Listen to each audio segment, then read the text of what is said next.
Hey friends, and welcome back to Coffee Break with the Chamber Chicks. I'm Beth, and today we're talking about something that every business, big or small, downtown or not, needs to think about: foot traffic. Today we're joined by Jeffrey Fowler, who, in addition to being president of the Warren County Chamber of Commerce and their Downtown Development Authority, serves on the board of the Georgia Downtown Association, and he's sharing with us how businesses can turn people walking by into paying customers, and how that momentum can lift the entire community. Let's dive in. Hey everybody, welcome to Coffee Break with your Chamber Chicks. I'm Beth. And I'm Kayla. And we're here with Jeffrey Fowler of Warrenton, Georgia. Thanks for joining us, Jeffrey. Thank you. Appreciate it. Glad to be here. He is the expert on all things downtown, and he is my go-to when I have questions on that. So we're going to just dive right in, Jeffrey. Let's talk about foot traffic. What are some simple ways that a downtown business can turn a passerby into a paying customer? Well, I think it's really important in our downtown. It's almost like the heartbeat of our town. And it's where people come together for one reason or another. Maybe you're going to pay a water bill, or you're coming to the chamber office, or whatever that looks like. Um, I've seen a lot of businesses be really successful by changing their appearance when they open. Maybe it's they hang a flag or they put some stuff outside, depending on what the laws allow. You just have a really welcoming entrance, but it almost signals to people like, oh, that looked different than last time. One of the businesses in our town does really good at like window art and changing their appearance, so that way it's always looks fresh and inviting. And you have to think about it. When these buildings were designed, at least in a traditional downtown, they were created to be a selling feature. You saw models in the windows and different things, and that's what they were there for, to engage the senses and keep people in the loop. Amazing. That's awesome. Kind of leads into our next question there. What are some other small changes you think businesses can make, whether that's signage or their displays, other things or events, things you've seen that make a big difference to you in attracting walk-in traffic? Yep. So I have a few ideas on that. I think some people like to have these really open spaces, but I think sometimes it's good to move some product closer to the door so people can see like what you're selling. Maybe putting out a try me table with the free samples. Costco and other places do stuff like that. Well, why don't our small businesses do that? And then advertising anything that they're doing, book signings, any kind of flash sale. I've even seen a business do really well in another town with like sidewalk games. Uh, Oh, that's and a another fun thing idea. that I think is really important at night, even if they're closed, have some sort of lighting in the window so people can see what they're selling. Because even if they're not open, at least use that advertising time. Yeah, because Yeah. that's kind of a billboard 24/7. If you've got Right. lighting, in your business to showcase the things that are Yep. in your windows, otherwise you're missing out on a highly visible opportunity. High traffic area. Yeah. Don't waste that space. One of the things I love about downtowns the most is when those businesses work together and they coordinate with each other.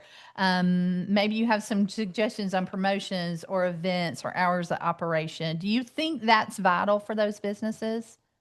I think it's helpful whenever a town can set a tone. And if that tone is togetherness, I think that is helpful. Maybe they do a sidewalk sale together, or they partner because they're all restaurants and they're all going to run the same.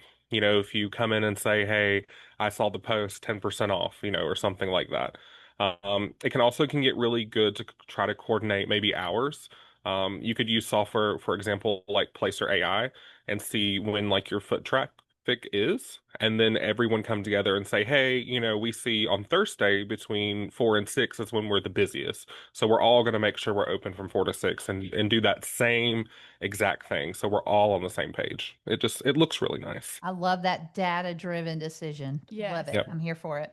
Love that. And I like as a group to decide what we're going to do, because I think, in our community we don't and I know a lot of communities are different. Our community doesn't mandate in the downtown area you have to, be open X amount of time or whatever. Yep. But I think it's more impactful when the businesses can say, why don't we have a unified front and understand that we're stronger when we all work together and are all saying, let's all capitalize on this foot traffic. Mhm. Yep. Um, What about for businesses that maybe don't have a traditional main street storefront or a traditional downtown storefront? Maybe they're, somewhere in that vicinity, or maybe they're not. Maybe they're tucked away and they feel like, no one even knows I'm here. How do you think that they can still get in on some of the energy of the foot traffic that's going on in our downtown hubs? Well, it really depends on where they're located. Um, I would say focus on maybe some sort of directional signage to them, depending on what the city or the area allows. If they're allowed to put aside, more deals this way, and maybe partner with every business that is down that corridor or that side street.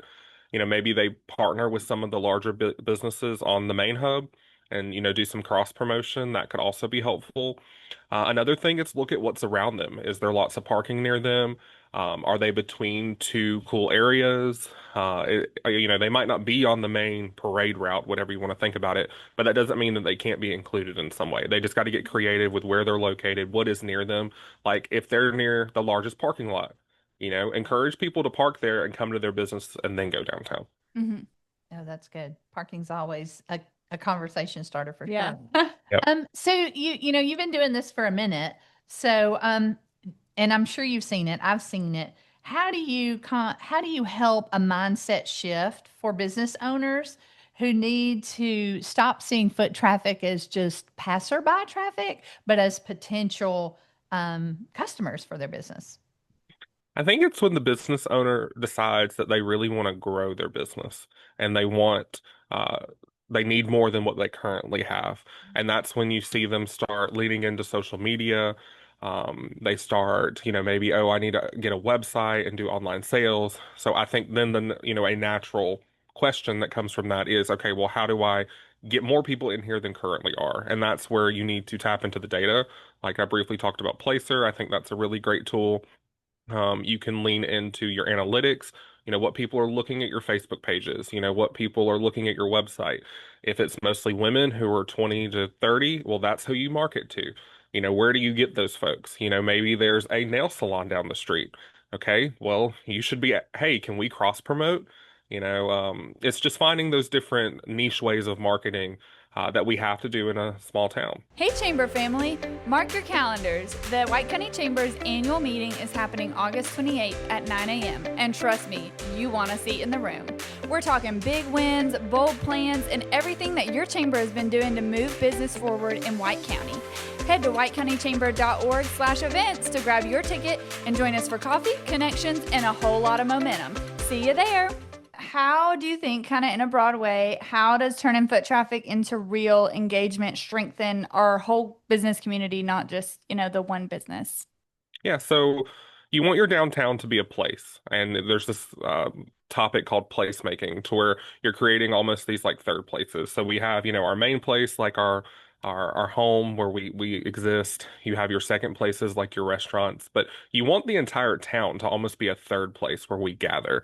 And when all of these businesses are working together and creating a community, they're collaborating together, it almost becomes this huge third place where you can come together, you spend an evening. You're not just going to one restaurant. You're going to go to stores, you're going to hang out in the park, maybe there's some music playing, and I don't know, you just hang out, post about it, and eventually you come back. And meet your friends. Yeah. Absolutely. Absolutely. It's our other living room. Yeah. Yep. So that's how we refer to downtown Cleveland, the Yeah. other living room. Well, good. Well, Jeffrey, we would be terrible podcast hosts of Coffee Break with the Chamber Chicks if we didn't ask you one very important question. What is your go-to coffee order? Oh, go-to coffee.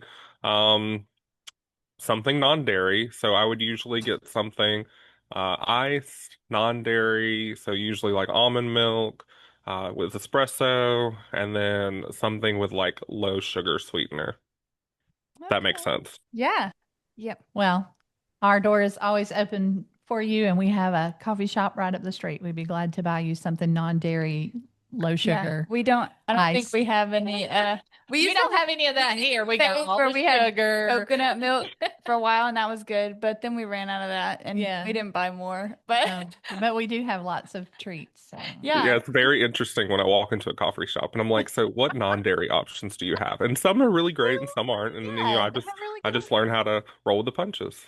Fantastic. Well, Jeffrey, thank you so much for being on with us today. Some good tips for our friends in retail business, downtown or otherwise. Yes. And we appreciate y'all. And thanks for tuning in for Coffee Break with the Chamber Chicks. See you. Love you. Bye.